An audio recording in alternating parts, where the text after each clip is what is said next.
Print and electronic media మిత్రులందరికీ హృదయపూర్వక నమస్కారం. ఈ కార్యక్రమంలో పాల్గొంటున్న వేదిక పైన ఉన్న పెద్దలందరి పేర్లు ఇందాక జిల్లా అధ్యక్షులు చెప్పారు. అందరికీ నమస్కారం తెలియజేస్తూ, ఈరోజు నుంచి వివిధ సంక్షేమ కార్యక్రమాల లబ్ధిదారుల ఎంపికలో గ్రామ సభలు జరుగుతున్నాయి. నేను ఒకటే ప్రశ్నిస్తున్నా, మీ యొక్క పరిపాలనలో ప్రజాపాలనలో దరఖాస్తులు తీసుకున్నారు, మరి అవన్నీ ఎక్కడ పెట్టారు? అని బుట్టదాఖలు చేసిందా, చెత్తకుప్పలో పడేసిందా? మీరు ఏదైనా ఒక కార్యక్రమం పెడితే ఆ కార్యక్రమం చుట్టూ ప్రజలందరినీ తిప్పటమే తప్ప ఒక్క లబ్ధి చేకూరింది అయితే లేదు. 12 నెలల కాలంలో ప్రజాపాలనలో ఏమేం కావాలనో, రేషన్ కార్డులు కానీ, రైతు భరోసా కానీ, రుణమాఫీ కానీ, లేదా మీరు ప్రవేశపెడుతున్న భూమి లేని నిరుపేదలకు 12,000 రూపాయల స్కీమ్ కానీ, ఈ అన్ని అంశాల మీద మీరు దరఖాస్తులు స్వీకరించారు. అంత సమాచారం మీ దగ్గర ఉంది. ఉన్న తర్వాత మళ్ళీ ఇప్పుడు గ్రామ సభలు ఎందుకు పెట్టాల్సి వచ్చింది? అంటే ప్రజల్ని మీ చుట్టూ తిప్పుకోవటం, కాలయాపన చేయటం, దరఖాస్తులు పదే పదే పెట్టించటం, తిరిగి మళ్ళీ రక్తాస్తం చూపించడం తప్ప కాంగ్రెస్ అభయాస్తం చూపించింది అయితే లేదు. మీరు ఈరోజు అత్యంత దుర్మార్గకరంగా ప్రజల్ని వాళ్ళ పనులు చేయించుకోకుండా మీరు ఒక రేషన్ కార్డుల మీద ఒక లిస్టు పంపించారు గ్రామాలకు మొన్న వారం రోజుల క్రితం. అందులో 20% కూడా అర్హత కలిగిన వాళ్ళ జాబితా రాలా. ఏవో పేర్లు పంపించారు, ఎక్కడి నుంచి వచ్చినాయో తెలియదు. అంటే పేరుకి మీరు గ్రామ సభలు పెడుతున్నారు తప్ప, కానీ లబ్ధిదారుల ఎంపిక మాత్రం ఆల్రెడీ మీ క్యాంప్ కార్యాలయం నుంచి తయారై అవి పంపుతున్నారు. దానికి ఉదాహరణ మన దుబ్బతండ కూసుమంచి మండలంలో అధికారి పోయి రేపు మంత్రి గారు వస్తుండు, నీకు ఇల్లు వచ్చిందని చెప్తే ఆయన చుట్టాన్ని పిలుచుకున్నాడు, కొత్త బట్టలు తీసుకొచ్చిండు, పూజా సామాగ్రి తీసుకొచ్చిండు, అయ్యగారిని పిలిపించిండు. తీరా అన్ని మొదలు పెడదామని పోయేసరికి అప్పటికి జాబితాలో లేదు. అప్పుడు ఆగ్రహంతో మంత్రి గారు కాన్వాన్ని చుట్టుముడితే, మంత్రి గారు సీరియస్ అయితే నీకు ఉంటే ఎక్కువ ఉంటే నువ్వు తినగానే మమ్మల్ని అడిగే హక్కు ఎక్కడదని చెప్పి ఆ లబ్ధిదారు నిలదీసినంటే మీ లబ్ధిదారుల ఎంపిక ఎంత పారదర్శకంగా జరుగుతుందో దీన్ని బట్టి మీరు అర్థం చేసుకోవచ్చు. అంటే ఈరోజు దేంట్లో కూడా పారదర్శకత లేకుండా, లబ్ధిదారుల ఎంపికలు ఒక శాస్త్రీయ లేకుండా, అన్ని కార్యక్రమాలకు మేము ఒకేసారి దరఖాస్తు తీసుకుంటున్నాం, ప్రజా పరిపాలనని గొప్పలు చెప్పి మళ్ళీ ఇప్పుడు ఆ గొప్పలు ఎక్కడికి పోయినాయి, మళ్ళీ ఎందుకు మీరు అప్లికేషన్లు స్వీకరించాల్సి వస్తుంది? అంటే మరి రేషన్ కార్డుల జాబితా ఎవరైతే దరఖాస్తులు పెట్టిందో వాళ్ళందరూ కూడా బుట్టదాఖలై మళ్ళీ ఇప్పుడు గ్రామ సభలో పెట్టుకోండి అని చెప్తున్నట్టే ప్రజల్ని నరకయాతన పెడుతున్నారు. ఇలా మీ సేవా కేంద్రాన్ని బాగు చేయడానికి తప్ప మీరు రెండోది ఏం లేదు. మీరు చేసే పని దరఖాస్తులు తీసుకోవటం, మళ్ళీ అలా పెట్టడం. ఈ రకమైన ఒక పరిస్థితి రేషన్ కార్డు మీద ఉంది. ఇక ఇందిరమ్మ ఇళ్లకు సంబంధించి నియోజకవర్గానికి 3,500 ఇళ్ళు ఇచ్చినామని చెప్తున్నారు. అవి ఏ బేసిస్లో మీరు లబ్ధిదారుని గ్రామ సభలో ఎంపిక చేశారా నేను అడుగుతున్నా. ఏ గ్రామ సభలు కూడా ఎంపిక చేయలే. మీరు ఆల్రెడీ కాంగ్రెస్ పార్టీ నాయకులతో ఒక గ్రామ కమిటీ వేశారు, ఇందిరమ్మ కమిటీ అని. పైకేమో బట్టి గారు మొన్న బనిగలపాడు చెప్తుండు, ఏ ఒక్క లబ్ధిదారు ఎంపిక కాలే, గ్రామ సభలోనే జరుగుతుందని చెప్పి పైకి గంభీరంగా చెప్పడం తప్ప, వారు నిజంగా చిత్తశుద్ధితో చేయదలుచుకుంటే మరి ఆల్రెడీ గ్రామాల్లో ఎవరి పూరి గురిసెలు ఉన్నాయో హౌస్ హోల్డ్ సర్వే మీ దగ్గర ఉంది. అత్యంత నిరుపేదలకు ఇవ్వాలనుకుంటున్నారు, ఆ జాబితా ఉంది. మేము ఇచ్చినప్పుడు కూడా గృహలక్ష్మి పథకం కింద మీ ఎమ్మెల్యేలుగా ఆ రోజు మేము లిస్ట్ ఏమి ఇవ్వలే. మేము ఇచ్చిన తర్వాత కలెక్టర్ గారు మళ్ళీ గ్రామాలకు వెళ్ళి వాటిని పరిశీలన చేసి ఫోటో అప్లోడ్ చేసిన తర్వాతనే లబ్ధిదారులు ఎంపికైంది తప్ప ఆ రోజు మేము ఇట్లాంటి కమిటీలు వేయలే. ఇవాళ మీరు కాంగ్రెస్ కార్యకర్తలతో గ్రామ స్థాయిలో ఒక కమిటీని వేసి ఆ కమిటీ మరి మీరు నిజంగా లబ్ధిదారులను ఎంపిక చేయాలనుకుంటే అసలు ఈ గ్రామ కమిటీలు ఎందుకని అడుగుతున్నా. మీ అధికార యంత్రాంగం ఉంది కదా, వాళ్ళు గ్రామ సభలు పెట్టి ఎంపిక చేస్తారు కదా, మరి మధ్యలో ఇందిరమ్మ కమిటీలను ఎందుకు వచ్చినాయి? అంటే దాన్ని బట్టే లబ్ధిదారుల ఎంపికలో అధికారుల పాత్ర, గ్రామ సభ పాత్ర లేదు, మీ నాయకుల యొక్క జోక్యం ఉందని ఆ కమిటీల ద్వారానే మీరు నిరూపితం చేయబోతున్నారు. అందుకని ఆ కమిటీలను రద్దు చేయండి, నిజమైన లబ్ధిదారుల్ని గ్రామ సభలు ఎంపిక చేయండి, రాజకీయాలకు అతీతంగా ఎంపిక చేయమని చెప్పి మేము విజ్ఞప్తి చేస్తున్నాం. ఇవాళ మీరు ఇచ్చే 5 లక్షలు ఎట్లాగో సరిపోవు. సరే దాన్నైనా మీరు సక్రమంగా అమలు చేయాలంటే మరి నిజమైన నిరుపేదలకు న్యాయం జరిగే విధంగా చూడాలని చెప్పి మేము విజ్ఞప్తి చేస్తున్నాం. ఇదే సందర్భంలో గత ప్రభుత్వం గృహలక్ష్మి పథకం కింద ఇల్లు మంజూరు చేయడం జరిగింది. అక్కడక్కడ కొంతమంది లబ్ధిదారులు ఇల్లు కట్టుకున్నారు మన జిల్లాలో. వాటిని కూడా ఈ యొక్క మీ ఇందిరమ్మ ఇళ్లలో మరి లబ్ధిదారులుగా గుర్తించండి. వాళ్ళు కూడా నిరుపేదలే.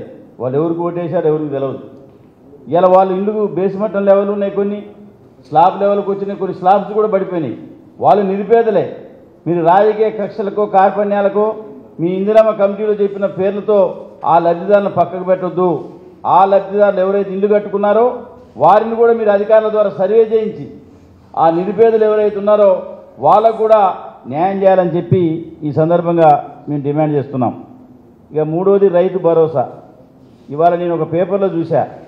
వాళ్ళు అంతకుముందు ఏం చెప్పారు, కొన్ని వేల కోట్ల రూపాయలు భూమి వ్యవసాయ యోగ్యంగాని భూములకు ఇచ్చిరని చెప్పారు.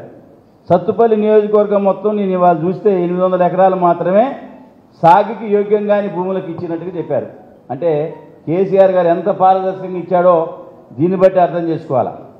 గ్రామ సభలలో మీరు ఆల్రెడీ వ్యవసాయ శాఖ అధికారులను మీరు పంపించారు. వాళ్ళు చేసిన సర్వే ఏంటి, ఒక మండలంలో 60 ఎకరాలు ఉంది. అయ్యాల కేసీఆర్ గారు ఇచ్చినప్పుడు రియల్ ఎస్టేట్ వెంచర్ ఉండకపోవచ్చు, ఇవాళ అది రియల్ ఎస్టేట్ వెంచర్ కావచ్చు. అంటే అప్పటికి ఇప్పటికి 10 సంవత్సరాల క్రితం ప్రారంభించబడిన స్కీములో మీరు 12వ సంవత్సరంలో సర్వే పెడితే ఒక సత్తుపల్లి నియోజకవర్గంలో 811 ఎకరాలు మాత్రమే సాగుకు యోగ్యంగాని భూములని తేల్చారు. ఈ 10 ఏళ్లలో ఎన్నో రియల్ ఎస్టేట్ వెంచర్లు జరిగి ఉండొచ్చు. అంటే మీరు ఏం లెక్క తేల్చారంటే కేసీఆర్ గారు ఇచ్చింది కరెక్ట్ అనేది మీ అధికారుల సర్వే చెప్తున్నది.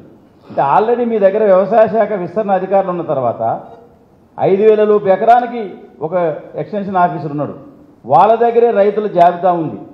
వాళ్ళ దగ్గరే ఏ భూమి ఏ సర్వే నెంబర్లో ఏ రైతు ఏ భూమి ఏ పంట వేస్తున్నాడు ఒక స్పష్టమైన ఆధారాలు ఉన్నాయి.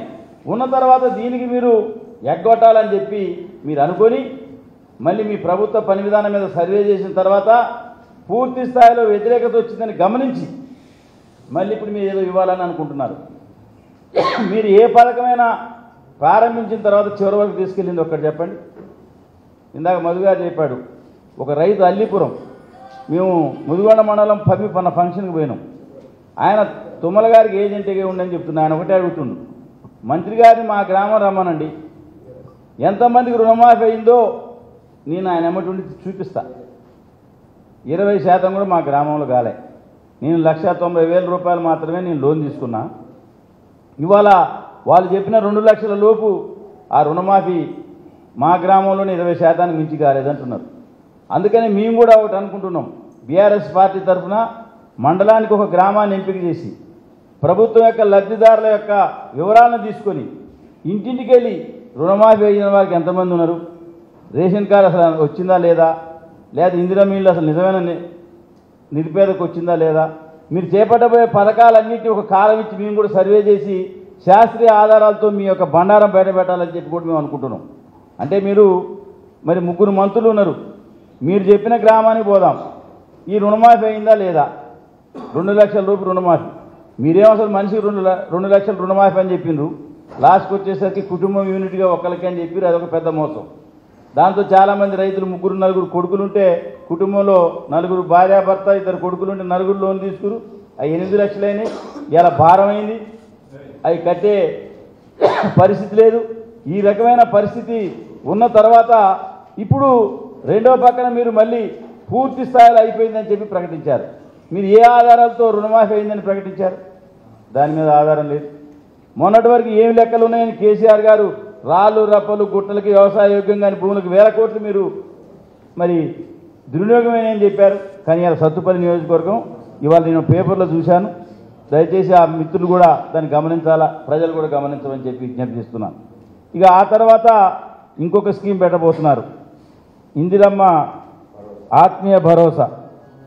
దీనికేంటి ఆ నిబంధనలు అంటే 2023-24 ఆర్థిక సంవత్సరంలో 20 రోజులు కనీసం ఉపాధి హామీ పనిచేసి ఉంటేనే 6,000 రూపాయలు వర్తిస్తాయని చెప్పి నిబంధన పెట్టారు. అసలు మీ దగ్గర సమగ్ర కుటుంబ సర్వే ఉంది, మొన్ననే మీరు డేటా తీసుకున్నారు కదా, మళ్ళీ రెండోసారి కేసీఆర్ గారు చేసేది మీరు వాళ్లే, మళ్ళీ మీరు ఇంటింటికి సర్వే చేశారు.